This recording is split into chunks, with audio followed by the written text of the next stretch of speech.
Bayangin hidup di sebuah dunia di mana nggak ada satupun tempat yang aman.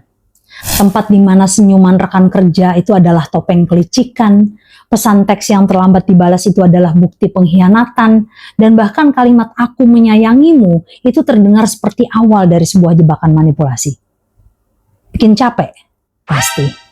Tapi bagi sebagian orang, ini bukan sekedar imajinasi atau rasa cemas sesaat. Ini adalah realitas batin yang nyata setiap detiknya.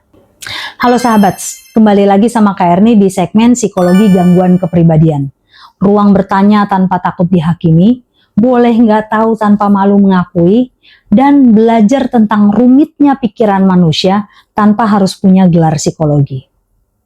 Di video sebelumnya kan kita udah berkenalan sekilas ya dengan 3 gangguan kepribadian yang masuk dalam klaster A. Hari ini kita akan duduk lebih lama, menyelami lebih dalam, dan mencoba mengerti satu kondisi rumit, Paranoid Personality Disorder atau PPD. Nah, sebelum kita bedah teori klinisnya, coba kita pakai kacamata empati kita ya terlebih dahulu. Bayangin deh, kamu punya teman lama yang cerdas, tapi setiap kali ada orang bisik-bisik deket dia yakin itu tentang diri dia. Ketika kamu mencoba menjelaskan bahwa ya mungkin dugaan itu salah ya, dia justru nuduh kamu bersekongkol tuh, menyembunyikan sesuatu dari dia. Nah, kita yang menghadapi mungkin ngerasa lelah ya. Tapi coba bayangin, betapa jauh lebih melelahkannya menjadi orang itu. Hidup dalam kepala yang sistem alarmnya itu nggak pernah bisa berhenti berbunyi. Yuk, kita pahami bersama dari mana semua ini bermula. Pertama-tama kita perlu bedakan 2 hal yang sering ketukar ya, yaitu curiga yang normal dan paranoid sebagai gangguan kepribadian. Carroll 2009 dalam jurnalnya di Advances in Psychiatric Treatment itu mengingatkan bahwa kewaspadaan tertentu terhadap niat orang lain itu adalah hal yang normal ya, bahkan adaptif secara evolusioner.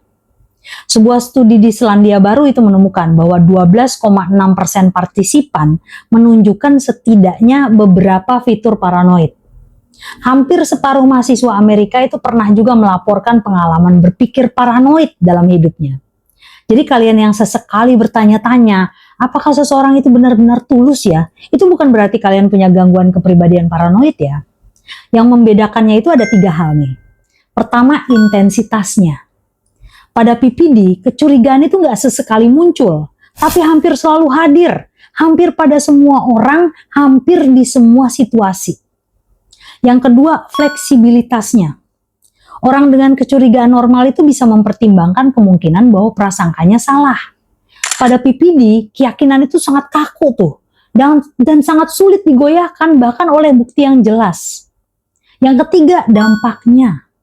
Carroll ini menegaskan bahwa diagnosis gangguan kepribadian itu baru tepat ketika pola itu sudah menimbulkan masalah nyata dan menetap dalam kehidupan sehari-hari, dalam pekerjaan, dalam hubungan, dan dalam fungsi sosial secara keseluruhan.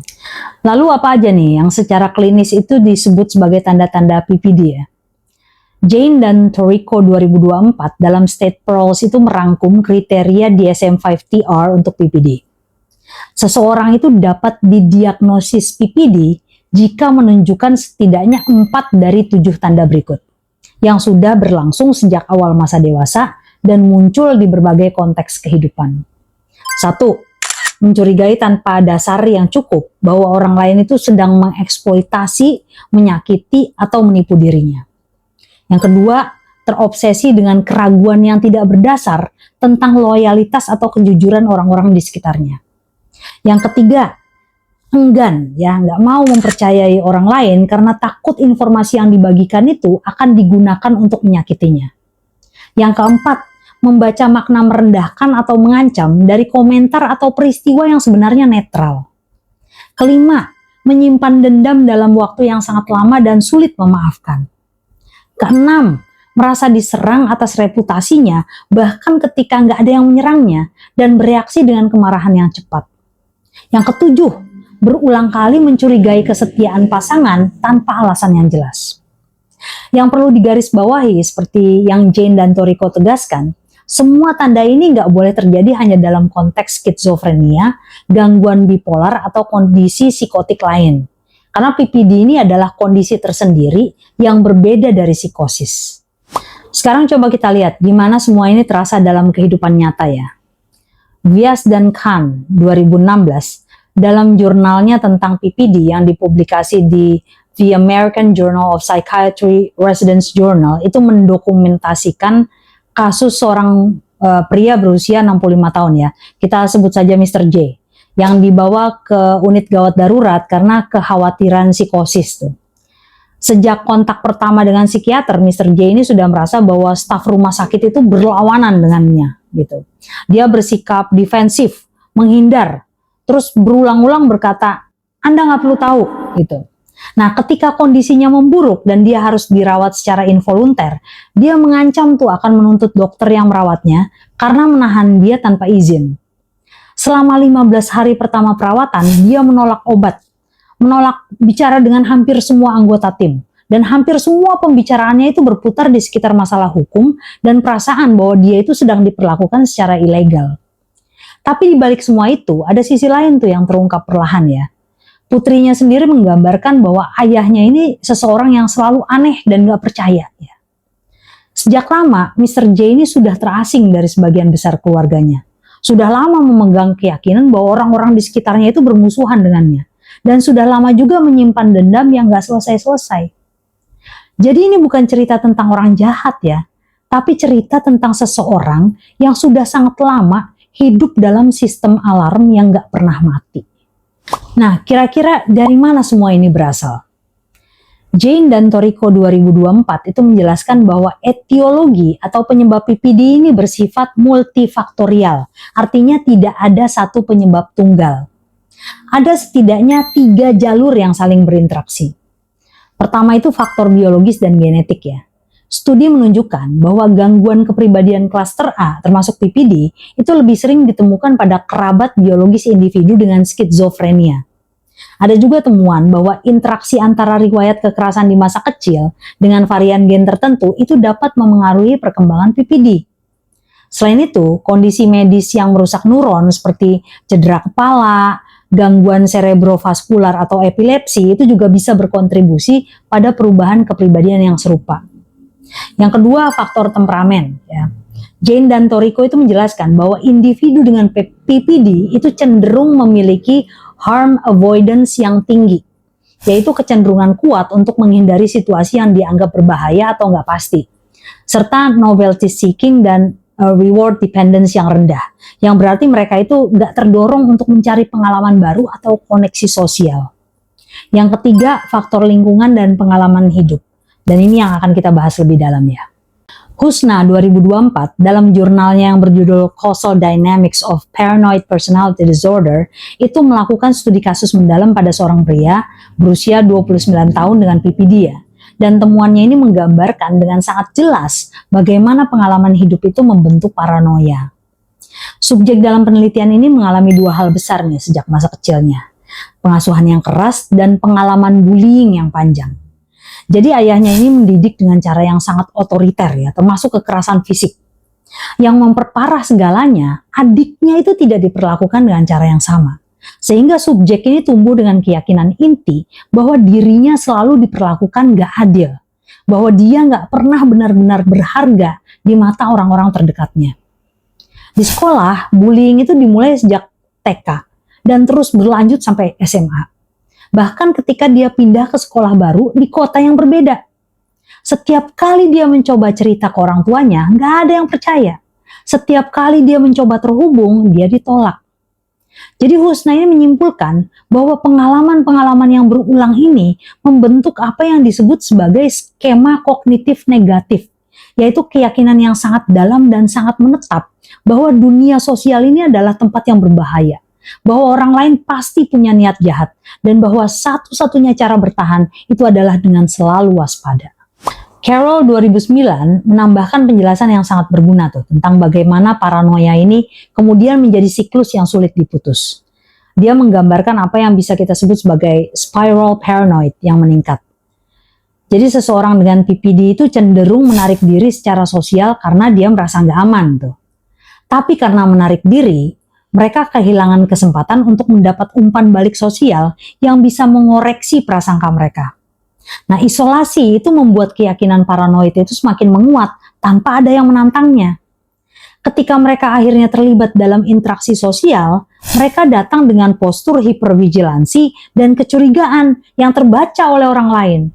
Orang lain kemudian bereaksi dengan menjauh atau bersikap defensif. Dan reaksi itu ditafsirkan oleh penderita PPD sebagai konfirmasi bahwa memang benar orang-orang itu bermusuhan. Nah, ini adalah ramalan yang terpenuhi sendiri jadinya ya, atau dalam istilah psikologi disebut self-fulfilling prophecy. Semakin dalam seseorang masuk ke dalam pola ini, semakin sulit dia buat keluar. Carroll juga menambahkan ya, bahwa selalu mungkin menemukan bukti niat jahat pada setidaknya beberapa orang di beberapa waktu. Sehingga keyakinan paranoid itu selalu punya bahan bakar baru tuh. Dan jika seseorang bersikap baik, itu bisa ditafsirkan sebagai topeng atau penipuan. Secara logis, nggak ada yang bisa membuktikan ketiadaan. Sehingga, bahkan ketiadaan bukti pun itu bisa dianggap sebagai konfirmasi bahwa ada yang disembunyikan. Sekarang gimana nih PPD ditangani ya?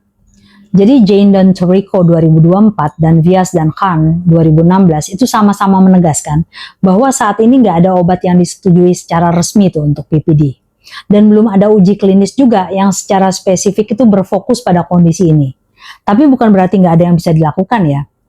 Dari sisi farmakoterapi, antipsikotik generasi kedua itu bisa membantu mengurangi pikiran paranoid, terutama ketika penderita itu menunjukkan agresivitas. Antidepresan dan penstabil mood itu juga bisa membantu kalau ada komorbiditas depresi atau kecemasan. Dari sisi psikoterapi, Carroll 2009 dan Vyas dan Khan 2016 itu merekomendasikan beberapa pendekatan tuh. Terapi kognitif yang dikembangkan oleh Beck itu dapat membantu individu mengenali dan menantang skema pikiran yang terdistorsi dengan teknik yang disebut collaborative empiricism, yaitu terapis dan pasien itu sama-sama memeriksa keyakinan berdasarkan bukti objektif.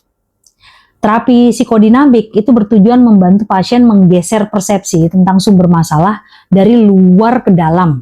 Belajar bahwa nggak semua yang terasa mengancam itu memang benar-benar mengancam. Nah, ada satu catatan penting yang sangat ditekankan Carroll ya, yaitu gaya terapi yang terlalu hangat itu justru nggak direkomendasikan untuk penderita PPD. Ya, karena kebaikan yang berlebihan itu bisa ditafsirkan sebagai manipulasi. Jadi untuk mereka, terapis itu perlu bersikap terbuka, konsisten, tapi menjaga batasan yang jelas. Sahabat, ada satu tantangan unik ya yang perlu kita pahami. Dan ini juga berlaku bagi siapapun yang mendampingi seseorang dengan PPD. Jane dan Torrico 2024 itu mengingatkan bahwa orang dengan PPD ini sangat jarang mencari bantuan atas kemauan sendiri. Bukan karena mereka nggak menderita ya, tapi justru karena sifat dari gangguan kepribadian itu sendiri yang membuat mereka sulit mempercayai profesional. Terapis pun itu bisa dianggap sebagai pihak yang punya agenda tersembunyi. Nah, kalau kalian punya orang terdekat yang menunjukkan tanda-tanda PPD, Carroll 2009 itu memberikan beberapa panduan yang sangat praktis. Yang pertama, jadilah konsisten. Orang dengan PPD ini sangat sensitif terhadap inkonsistensi yang mereka baca sebagai bukti ketidaktulusan. Jadi hindari tuh bisik-bisik atau melakukan sesuatu secara diam-diam di dekat mereka.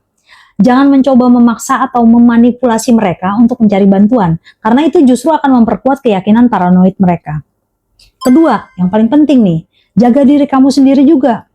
Mendampingi seseorang dengan PPD ini bisa sangat menguras energi emosional.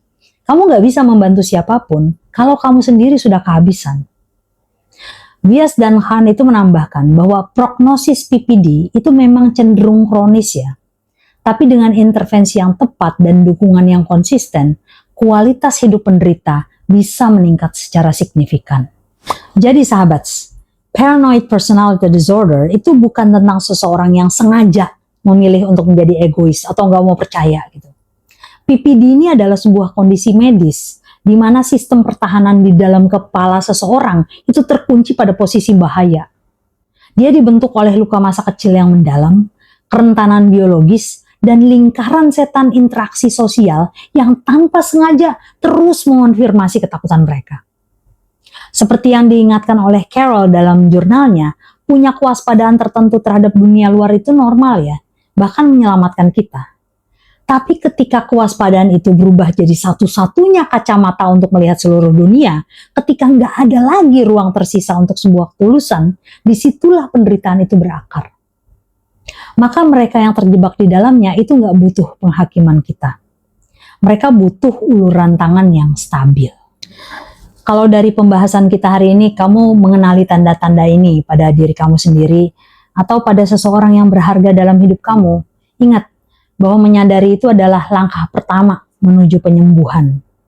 Menghubungi profesional kesehatan mental itu bukan tanda kelemahan ya, tapi sebuah keberanian untuk merebut kembali rasa aman yang hilang. Dalam pemahaman Kearney, at the end of the day, di balik setiap tatapan individu dengan PPD yang penuh curiga itu, ada jiwa yang sebenarnya hanya lelah bertarung dan rindu untuk bisa pulang dengan tenang. Terima kasih sudah bertahan dan belajar bersama Kearney hari ini. Kolom komentar di bawah selalu terbuka ya untuk setiap cerita, refleksi, atau pertanyaan yang ingin kita diskusikan bersama sebagai sesama pembelajar kehidupan.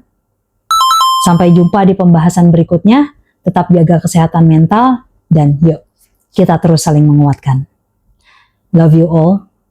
Mwah.